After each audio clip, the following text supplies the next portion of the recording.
नमस्कार बच्चों, कैसे हैं आप सब? आशा करती हूँ आप सभी अच्छे होंगे, स्वस्थ होंगे, खुश होंगे और अपनी पढ़ाई भी अच्छे से कर रहे होंगे। तो जैसा कि आप सभी जानते हैं, मैं हूँ आपकी हिंदी की अध्यापिका और मैं स्वागत करती हूँ आप सभी का आईसीटी वर्चुअल क्लासरूम में। और आज हम यहाँ पर एकत्रित हुए हैं पढ़ने के लिए क्लास 9th की हिंदी। क्लास 9 की हिंदी में हम समास पढ़ रहे हैं, समास को रिवाइज कर रहे हैं और समास का रिवीजन करने में हमने यहाँ पर बहुत सारी चीजें पढ़ ली है, समझ ली है और बहुत सारा एग्जाम्पल्स हमने यहाँ पर हर एक समास का आपको दिया है। और कुछ एग्जाम्पल्स आपको भी मैंने करके लाने के लिए कहा था, क्योंकि जितना भी आप प्रैक्टिस करेंगे उतने आप परफेक्ट होते जाएंगे। तो आज का हमारा जो लास्ट समास है, यानी कि हम 5 भेद समास के यहाँ पर पढ़ चुके हैं। लास्ट है हमारा बहुव्रीहि समास, जिसको हम पढ़ेंगे। उसके बाद हम इसमें काफी चीजें हैं, जैसे कि आप अंतर बता पाएंगे द्विगु और द्वंद्व समास में, बहुव्रीहि समास में, कर्मधारय समास में आप अंतर समासों में करना सीख जाएंगे। और फिर कुछ अभ्यास के प्रश्न हैं जिन्हें हम यहाँ पर करेंगे। तो हम शुरू करते हैं अपने आज के सेशन को। चलते हैं स्मार्ट बोर्ड की तरफ। सभी बच्चे ध्यान पूर्वक पढ़ेंगे और समझने का प्रयास करेंगे। तो इस तरह से हमारा जो पिछला सेशन था उसमें हमने अपने द्वंद्व समास तक की जो सारी चीजें थी, लगभग 5 समास हम अभी तक पढ़ चुके हैं और सभी को हम एग्जाम्पल से समझ चुके हैं। सभी के बारे में कुछ विशेष बातें हमने यहाँ पे लिखी हैं, कुछ विशेष पॉइंट्स यहाँ पर लिखे हैं और हमने महत्वपूर्ण पॉइंट्स लिखे हैं। उनको आप याद करिए, आपको सारी चीजें क्लियर हो जाएंगी, आपको सारी चीजें समझ में अच्छे से आ जाएंगी। ठीक है, तो द्वंद्व समास हमने अपने लास्ट सेशन में पढ़ा था। द्वंद्व समास में हम यहाँ पर पढ़ते हैं कि इसमें दोनों पद प्रधान होते हैं। देखिए, अभी तक हमने किसी भी समास में ऐसा नहीं पढ़ा है। अभी तक हमने पढ़ा कि किसी समास का पूर्व पद आपका गौण प्रधान होता है, किसी समास का आपका दोनों पद आपके पूर्व पद संख्यावाचक होता है, किसी समास में आपका बाद का पद प्रधान होता है। तो द्वंद्व समास हमारा एक ऐसा समास है जिसके दोनों पद प्रधान होते हैं और दूसरा, दोनों पद योजक चिन्हों से जुड़े हुए होते हैं। दोनों पद किससे जुड़े हुए होते हैं? योजक चिन्हों से जुड़े हुए होते हैं। और योजक चिन्ह आपके होते हैं, जैसे हमने समुच्चय बोधक जो चिन्ह यहाँ पर बताए थे, तो उसमें आपके योजक चिन्ह और जो आपस में जोड़ने का काम करते हैं। तो हमने यहाँ पर कुछ एग्जाम्पल्स आपको दिए थे और कुछ एग्जाम्पल्स आपसे स्वयं करने के लिए कहा था। तो जैसे कि आप देख सकते हैं, हमने यहाँ पर शब्द दिया है मान सम्मान। तो मान सम्मान दोनों ही पद प्रधान हैं। मान सम्मान दोनों ही पद प्रधान हैं। और जब आप इसका समास विग्रह करते हैं, यानी कि जब आप इसका समास विग्रह करते हैं, तो आप देखते हैं कि ये एक योजक चिन्ह से जुड़ा हुआ है। और समास की प्रक्रिया के बाद, समासीकरण के बाद जो योजक चिन्ह होता है वो लुप्त हो जाता है और इस प्रकार हमारा ये शब्द दिखाई देता है। ठीक है, तो ये तो हमारा था द्वंद्व समास। अब उसके बाद हमारा जो लास्ट समास हमारा बचा है वो है बहुव्रीहि समास। तो एक बार हम बहुव्रीहि समास को पढ़ लेते हैं कि क्या होता है, फिर आगे अपने टॉपिक को कंटिन्यू करेंगे। नंबर 6, बहुव्रीहि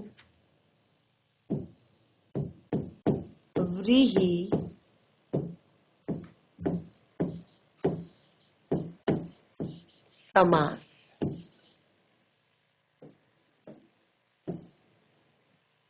बहुव्रीहि समास, तो देखिए बहुव्रीहि समास क्या होता है। इसमें दोनों पद आपके बहुव्रीहि समास में जो दोनों पद होते हैं, ये दोनों पद गौण होते हैं, यानी कि कोई भी पद इसमें प्रधान नहीं होता है।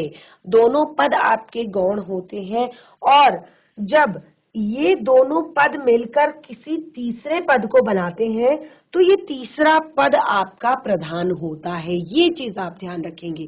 ठीक है, तो इसको हम लिख लेते हैं। इस समास में कोई पद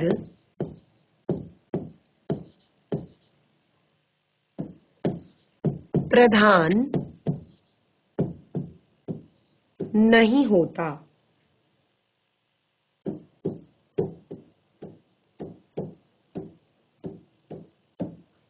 इस समास में कोई भी पद प्रधान नहीं होता। नंबर दूसरा है, जब दो पद, बहुत आसान शब्दों में यहां पर बताया जा रहा है कि जो दो पद मिलकर तीसरे अर्थ को प्रकट करते हैं, यानी कि जब दो पद मिलते हैं तो वो एक किसी तीसरे अर्थ को प्रकट करते हैं। तो यहाँ पे हम आसान शब्दों में लिख रहे हैं कि जब दो पद मिलकर तीसरा पद बनाते हैं तब वह तीसरा पद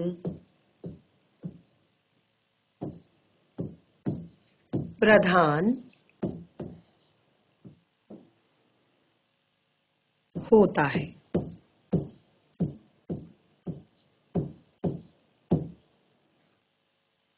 तो इस समास में कोई भी पद प्रधान नहीं होता, और जब दो पद मिलकर तीसरा पद बनाते हैं तो जब ये तीसरा पद बनता है तो ये तीसरे पद की प्रधानता यहाँ पर देखी जाती है, किसी तीसरे की प्रधानता यहाँ पर देखी जाती है।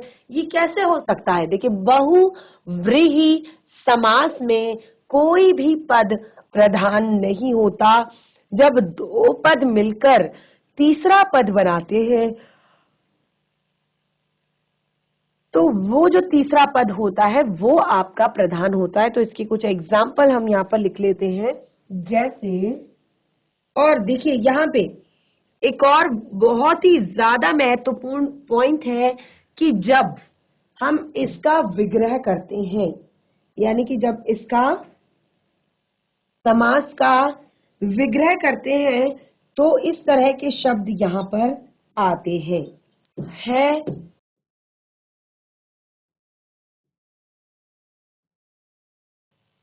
इसका विग्रह करने पर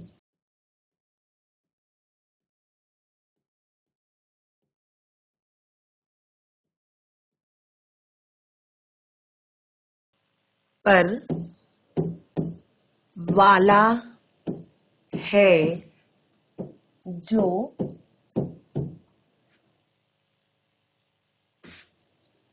जिसका जिसकी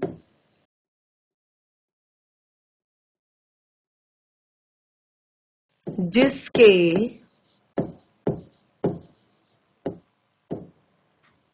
आदि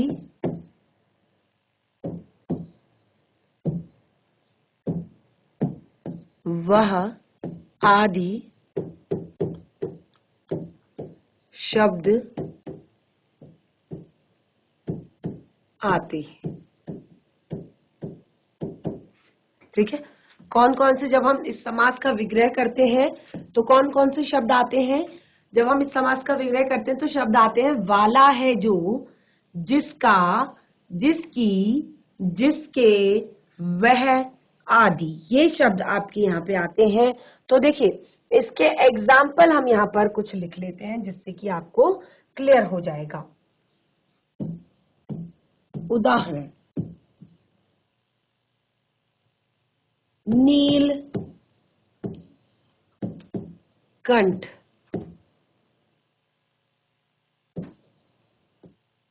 लंबोदर,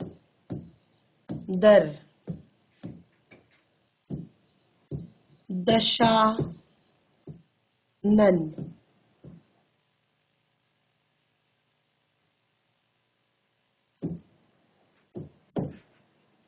नीलकंठ, क्या एग्जाम्पल होगा? नीला है, कंठ जिसका। नीला है कंठ जिसका। कौन है जिसका नीला कंठ है? अर्थात शिव। लंबोदर। लंबोदर लंबा है उदर जिसका। किसका है लंबा उदर? लंबोदर किसे कहते हैं? गणेश।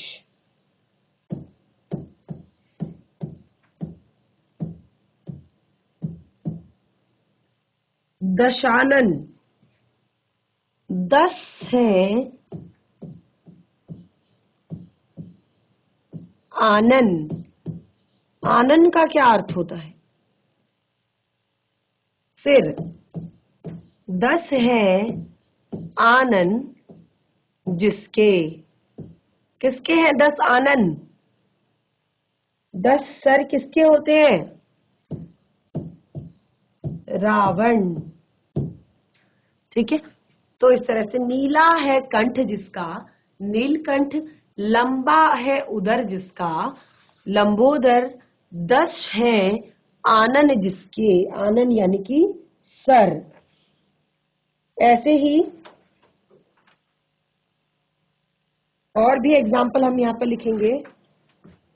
चक्रधर।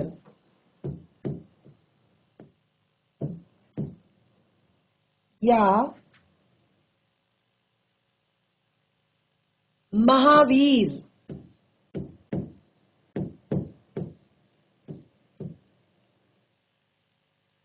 विषधर।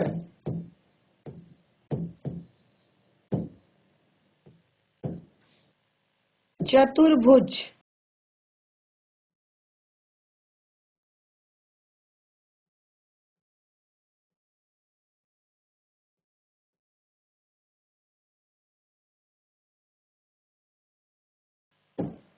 तो देखिए सभी का समास विग्रह हम करेंगे।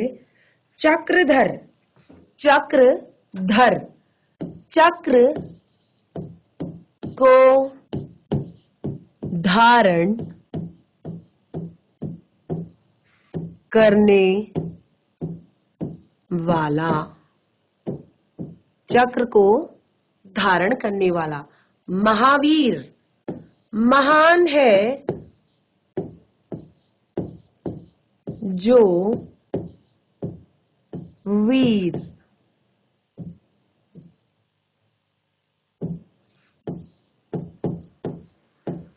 देखिए हमने कहा चक्र को धारण करने वाला।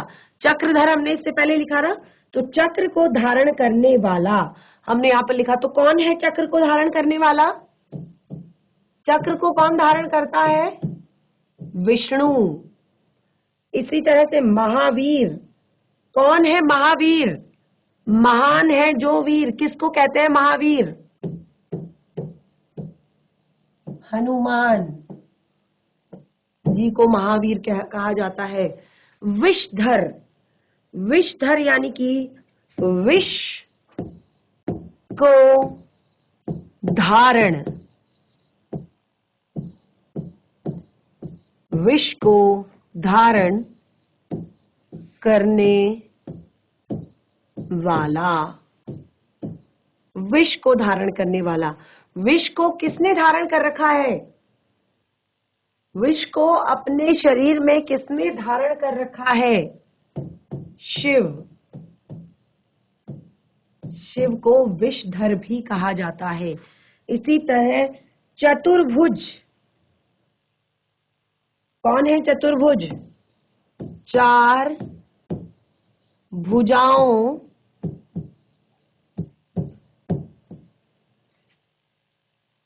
वाले या वाला। कौन है 4 भुजाओं वाला? चतुर्भुज किसे कहा जाता है? चतुर्भुज कहा जाता है भगवान विष्णु को।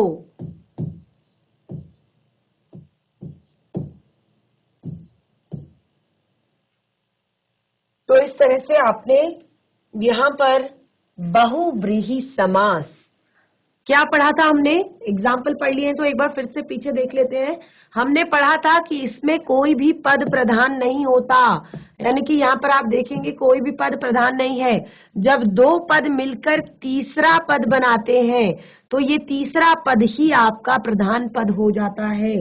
कैसे, देखिए इसका जब आप विग्रह करेंगे तो विग्रह करने पर वाला है, जो, जिसका, जिसकी, जिसके, वह, इन शब्दों का प्रयोग किया जाता है।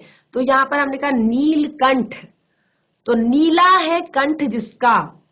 कोई भी आपको यहाँ पर शब्द ऐसा नहीं है कि जो प्रधान है, प्रधान वो है जो आपका नया शब्द बना है। शिव, ठीक है। लंबा है उदर जिसका, इसमें कोई भी शब्द आपका प्रधान नहीं है, केवल वो नया शब्द जो बना हुआ है वो आपका प्रधान है। दश है आनन जिसके, ये आपका एक भी शब्द प्रधान नहीं है, केवल जो शब्द ये नया बना है यही आपका प्रधान शब्द है। तो इस तरह से हमने कहा कि नए बने हुए शब्द को हम प्रधान शब्द कहते हैं। देखिए अब हम यहाँ पर एक बार, केवल एक बार बहुव्रीहि समास के प्रकार यानी कि बहुव्रीहि समास के भेदों को भी जान लेते हैं। केवल हम इसके नाम जानेंगे और थोड़ा बहुत इस पर जो जरूरी बातें हैं उनको हम यहाँ पर डिस्कस करेंगे। अभी तक हमने सभी समासों को बहुत अच्छे से पढ़ लिया है, तो बहुव्रीहि समास के भेदों को भी यहाँ पर देख लेते हैं। बहुव्रीहि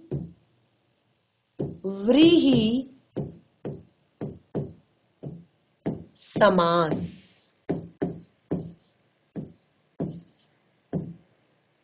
बहुव्रीहि समास, तो बहुव्रीहि समास के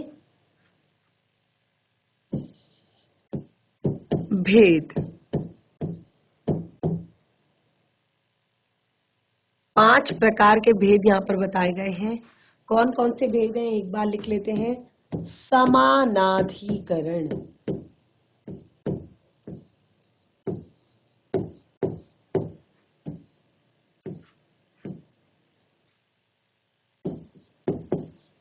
बहुव्रीहि समास, समानाधिकरण बहुव्रीहि समास, व्याधि,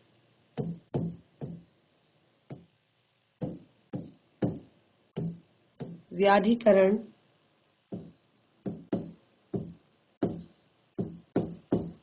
बहुव्रीहि समास, नंबर 3 तुल्य योग्य,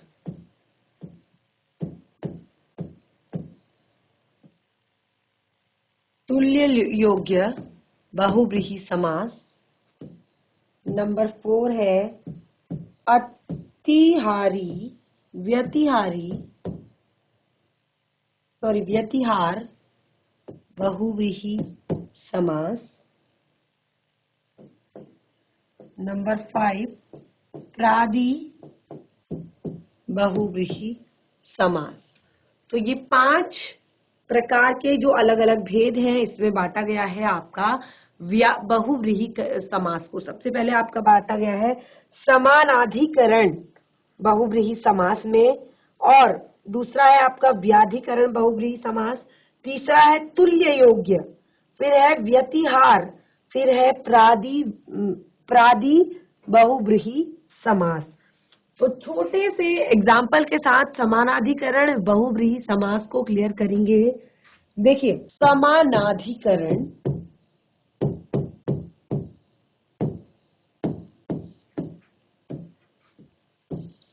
बहुव्रीहि समास क्या होता है? समानाधिकरण बहुव्रीहि समास।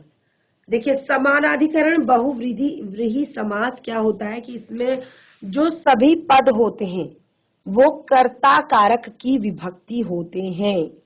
जो सारे पद हैं वो क्या होते हैं? कर्ता कारक की विभक्ति। और समस्त जो पद होते हैं के द्वारा जो अन्य उक्त होता है, यानी कि जो भी कुछ अन्य बोला जाता है वे कर्म, कारक, कारण, संप्रदान, अपादान, संबंध, अधिकरण आदि की विभक्तियों में भी उक्त हो जाते हैं। जैसे पदक प्राप्त है पदक जिसको, हमने कहा कि जो विभक्ति होती है वो किसकी होती है, इसमें कर्ता कारक की। ठीक है, विभक्ति होती है कर्ता कारक की। और हमने कहा इसमें जो सभी पद होते हैं वो जो अन्य उक्त होता है, यानी कि जो अन्य आता है, दो पदों को मिलाने के बाद जो नया शब्द बनता है, जो अन्य उक्त होता है, वो क्या होता है, वो कर्म, करण, संप्रदान, अपादान, संबंध, अधिकरण आदि विभक्तियों में उक्त हो जाता है। यानी कि वो भी बिल्कुल उसी तरह से परिवर्तित हो जाता है जो नया शब्द बनता है। जैसे हमने कहा कर्ता कारक की विभक्ति इसमें हमने बताई, उदाहरण प्राप्त है उदक जिसको,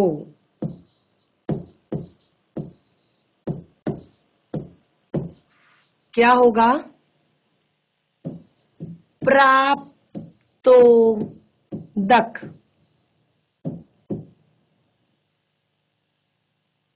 अगला है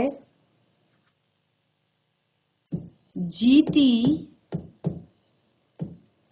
गई है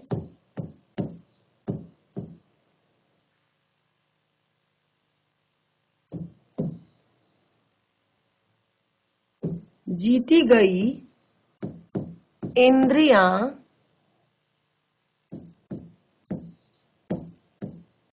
जिसके द्वारा,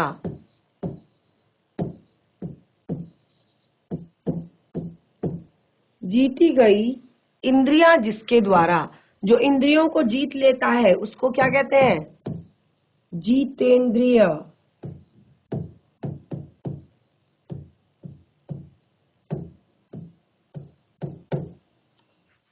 इसी तरह से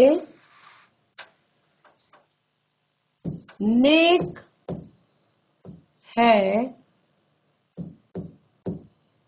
नाम जिसका,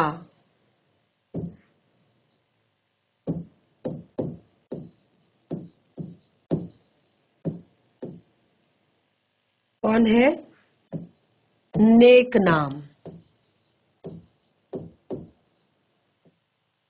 तो इस तरह से यहाँ पर हमने समानाधिकरण बहुब्रीहि समास के कुछ एग्जाम्पल हमने लिखे और हमने बताया कि जब जो नया पद होता है वो भी समस्त पद अन्य पदों से भी उक्त हो जाता है, यानी कि इसमें आपके सारे पद आ जाएंगे, जैसे कर्म, करण, संप्रदान, अपादान, संबंध, अधिकरण आदि। ठीक है, इन सभी की विभक्तियां भी इनमें उक्त हो जाएंगी। इसी तरह से अगला हमने कहा व्याधिकरण बहुव्रीहि समास। दूसरा हमने बताया व्याधिकरण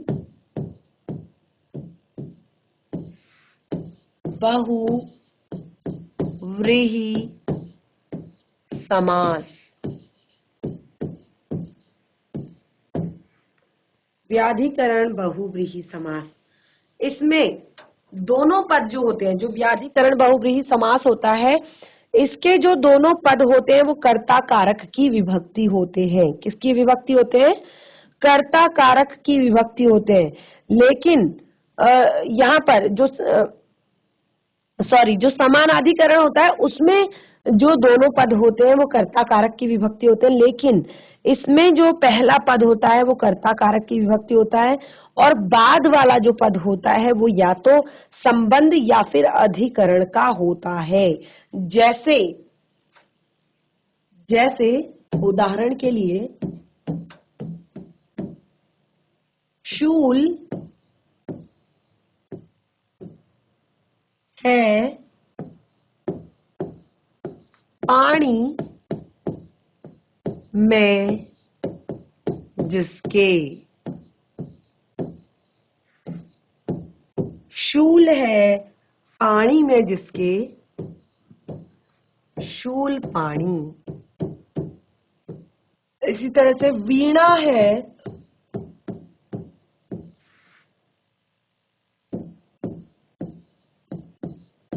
पानी में जिसके, तो सेम बिल्कुल वही आंसर हमारा आएगा, वीणा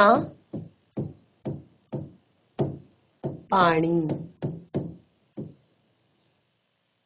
तो ये हमारा है व्याधिकरण बहुव्रीहि समास। अगला तुल्य योग्य, तुल्य योग्य बहुव्रीहि समास नंबर 3 हम पढ़ रहे हैं। तुल्य योग्य, तुल्य योग्य का क्या अर्थ होता है?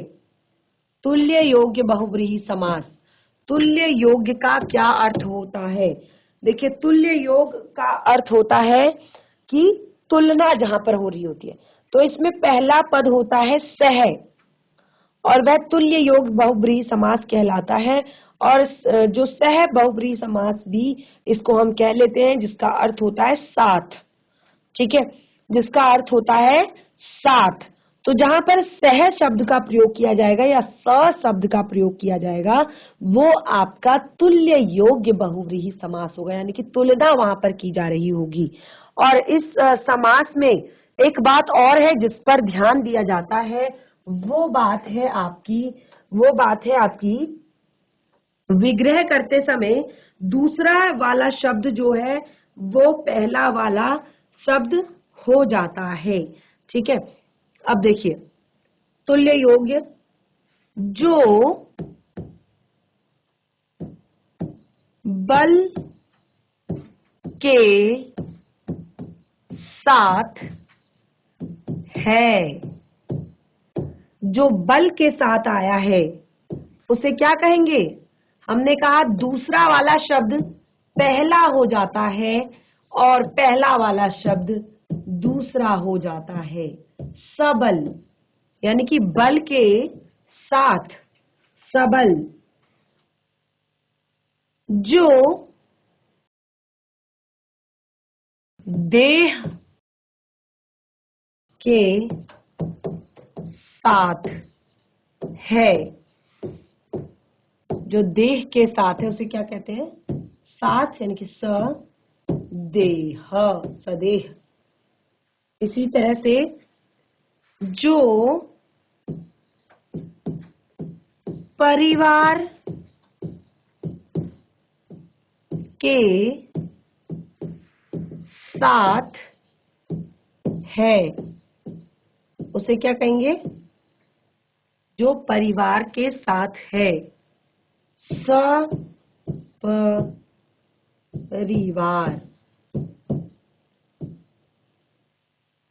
ठीक है, तो इस तरह से हमारा तुल्य योग्य बहुव्रीहि यानी कि तीसरा हमने इसका पार्ट समझ लिया है। और नंबर है अगला व्यतिहारी बहुव्रीहि समास।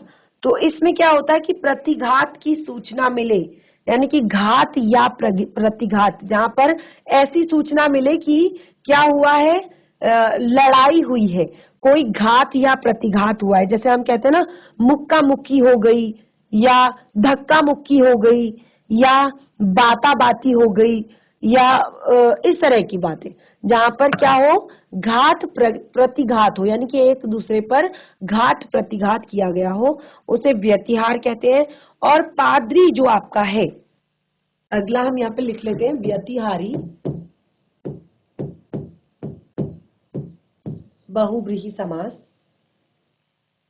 देखिए, जिससे हमें घात प्रतिघात की सूचना मिली, उदाहरण के लिए हमने कहा जिससे घात प्रतिघात की लड़ाई जो हुई हो, तो इसको हम लिखेंगे मुक्के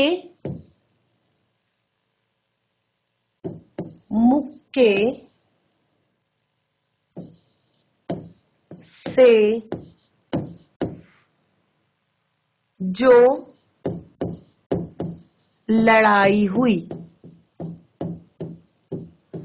मुक्के मुक्के से जो लड़ाई हुई उसको कहेंगे मुक्का मुक्की, मुक्का मुक्की।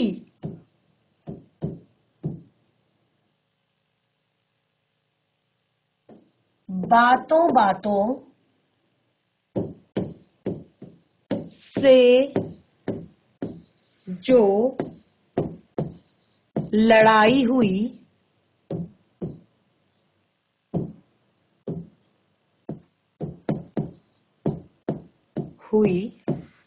उसे कहते हैं बाताबाती।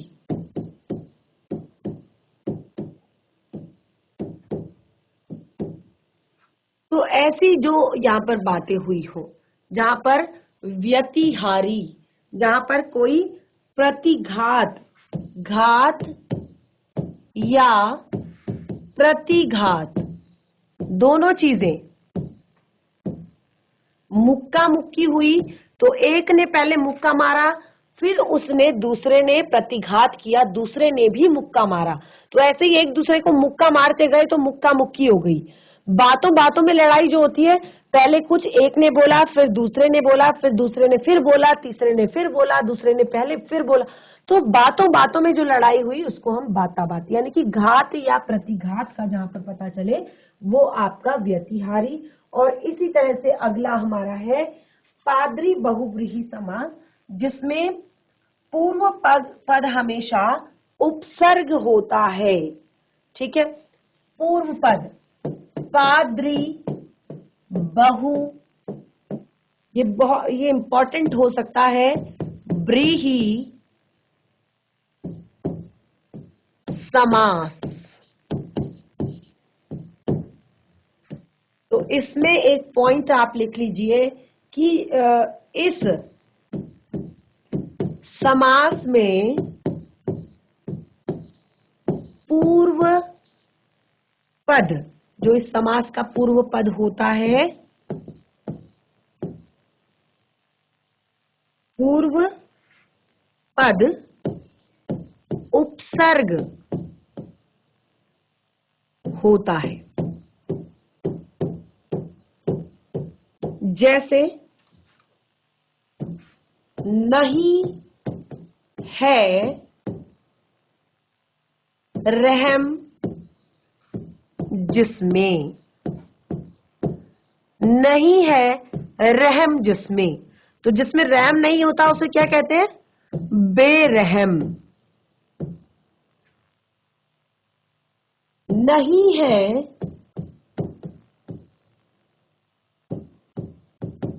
जन जहां, क्या कहते हैं, निर्जन। ठीक है, तो इस तरह से हमने यहाँ पर अपने 6 के 6 समासों को पढ़ लिया है, सभी के भेदों को क्लियर कर दिया है और सभी के उदाहरण हमने यहाँ पर पढ़ लिए हैं। तो ये हमारा जो समास से संबंधित टॉपिक है वो कंप्लीट हो गया है। तो बच्चों, आज का हमारा समाज से जुड़ा हुआ ये टॉपिक कंप्लीट हो गया है। आशा करती हूँ कि आप सभी को ये पार्ट हमारा समझ में आया होगा और सारे एग्जाम्पल्स आपको समझ में आए होंगे, और जो कुछ एग्जाम्पल्स मैंने आप लोगों को स्वयं करने के लिए कहे हैं उन्हें आप घर पर जरूर करें, और जो भी कुछ हमने समाज के अंतर्गत पढ़ा है उसको घर पर एक बार जरूर रिवाइज करें। तो आज का सेशन हमारा यहीं पे समाप्त होता है। हम मिलेंगे अपने नए सेशन में एक नए पार्ट के साथ। तब तक के लिए धन्यवाद। आपका दिन शुभ हो।